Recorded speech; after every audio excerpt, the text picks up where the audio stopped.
Today on Mr. Nashville Talks, I visit with rock and roll queen Bebe Buell.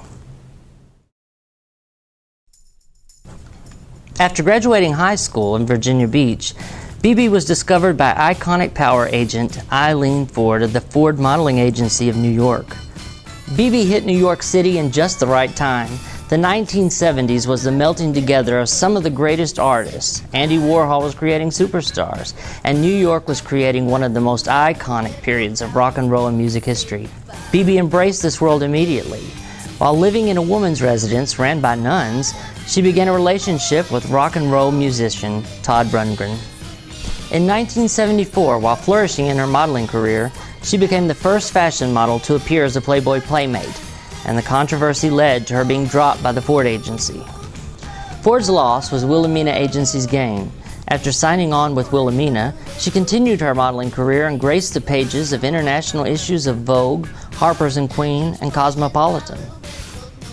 Known as a friend of the stars, Bebe was close to everyone from Jack Nicholson, Andy Warhol, and rock and roll royalty. Soon she began recording, first a solo EP, Covers Girl, with the legendary group The Cars backing her on 2 tracks. Seal me up with your cosmic kiss. I always knew that it would feel like this. Bebe would form the groups The B-Sides, then the harder edge group, The Gargoyles. Well, it's your heart I wanna steal. I gotta see a love reaction. I wanna feel some satisfaction. I gotta see a love reaction. I wanna feel some satisfaction. You give me your love reaction. Your love reaction, love reaction. As things were just about to leap into the ocean of success, Bebe's daughter with rock and roll star Steven Tyler was born. Liv Tyler has become a Hollywood star, and mother Bebe served as her manager for many years and couldn't be more proud.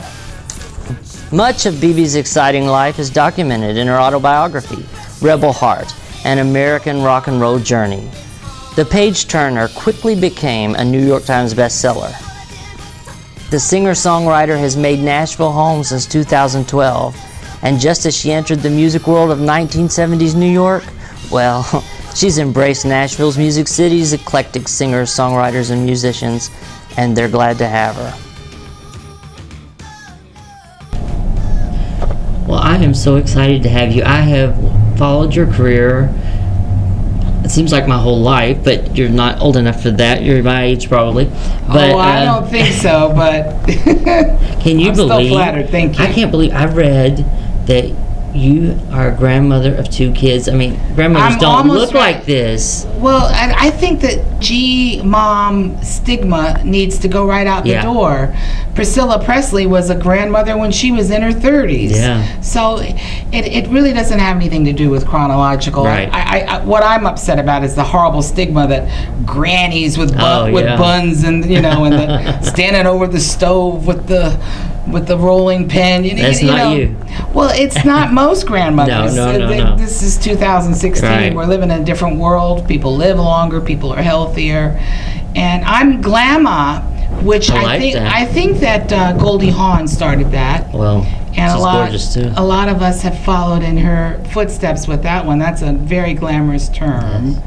And my oldest grandson, Milo, who's 11, he calls me G-Mom. I like that. And he calls my mother, who's his great-grandmother, Gigi. I like that too.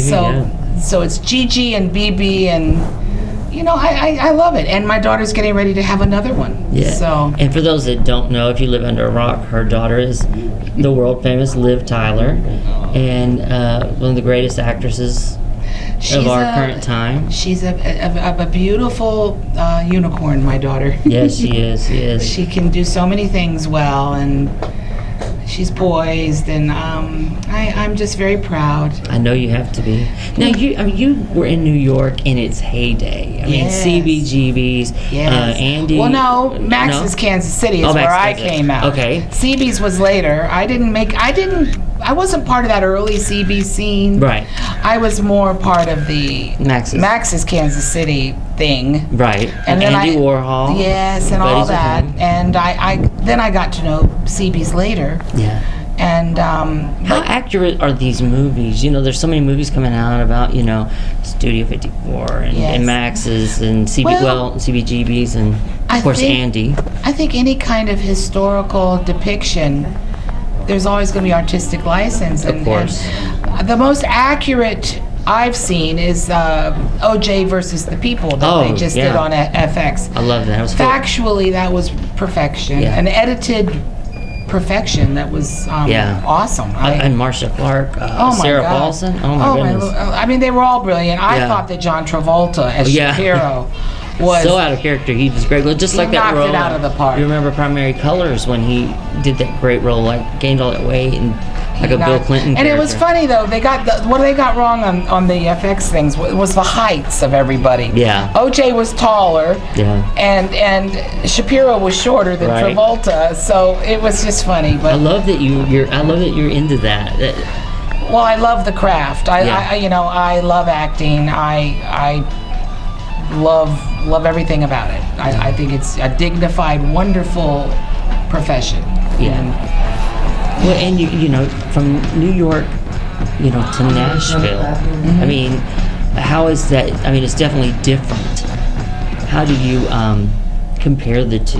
Well, I think that Nashville has that energy that New York had in the 70s and the 80s. Yes. And a little bit of the 90s. A little bit of a southern New York. It's got the same creative zest. Yes. Yeah. And a lot of careers are reborn here. Much like Europe, the ageism thing here is really not bad. Yeah. They're very, very loving and kind to artists. They don't really care how old you are.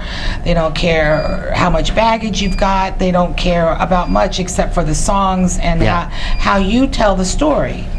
And I have found just by telling the truth and being yourself, that's the way to touch people in this town. And that's very refreshing for me because I've never had much of a filter. So for me to be able to just be BB and get all this love, I think it's the greatest city. Heaven. Yeah, I've always loved Nashville. I think it's the most loving people in the world. And you know, it's not for the weak of heart either, because if they're not going to accept you here, they let you know real quick. It's like, don't let the door hit you on the way out.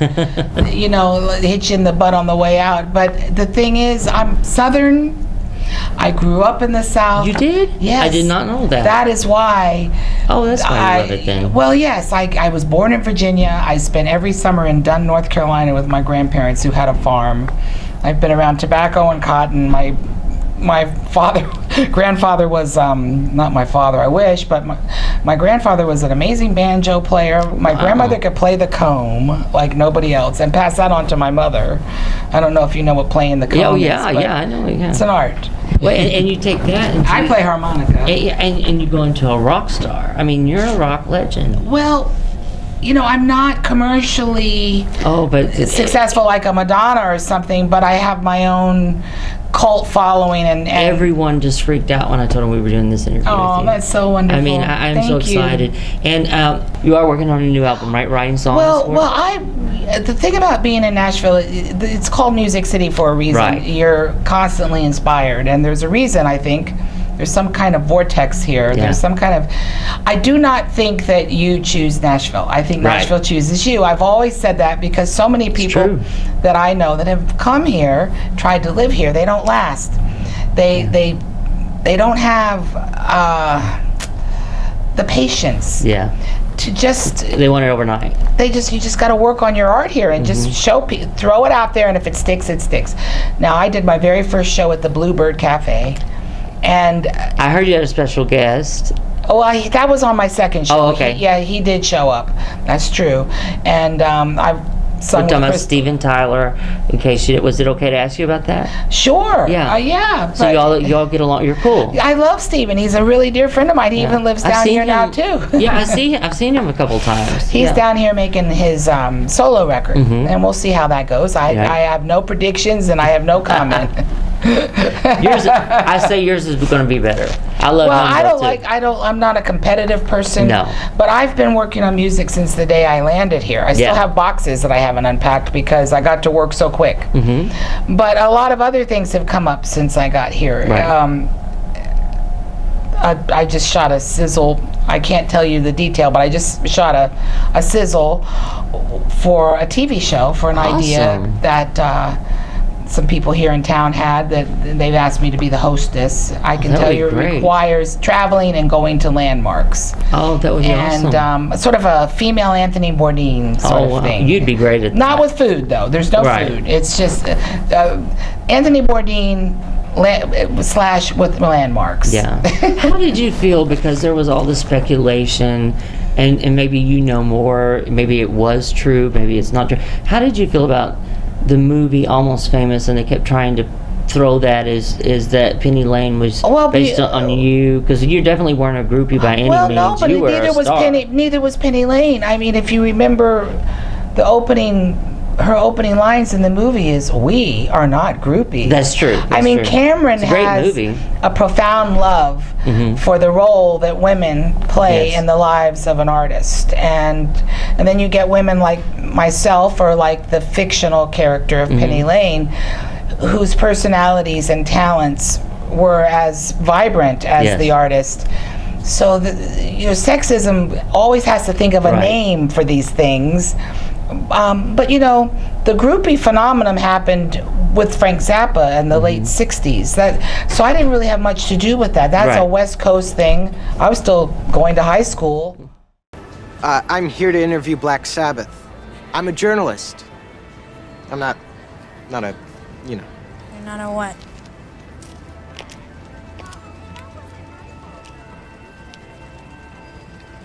You're not a what? not a groupie. Groupie? We are not groupies. This is Penny Lane, man. Show some respect. Groupies sleep with rock stars because they want to be near someone famous. We're here because of the music. We are Band-Aids.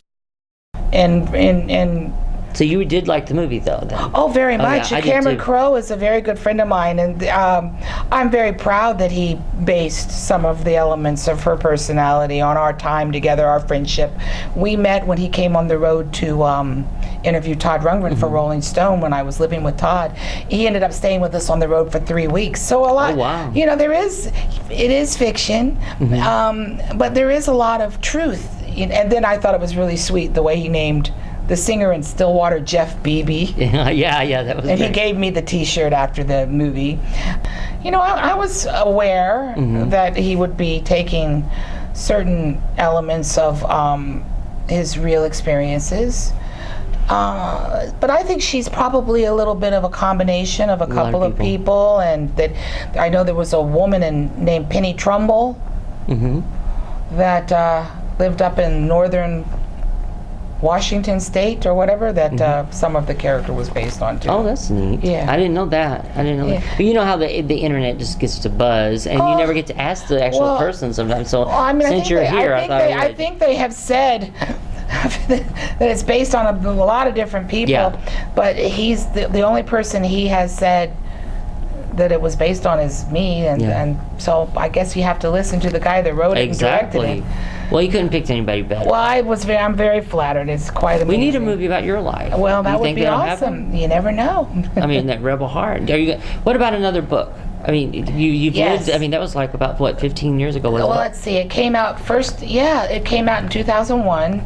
Then the paperback 2002. So, yeah. We need more BB material. Well, there's been a lot of stuff that's happened. I think that the next one will be Rebel Soul. It'll There be you more go. about the evolution of the spiritual side and how you listen to yourself and your inner voice, and you make choices based on that. Yeah.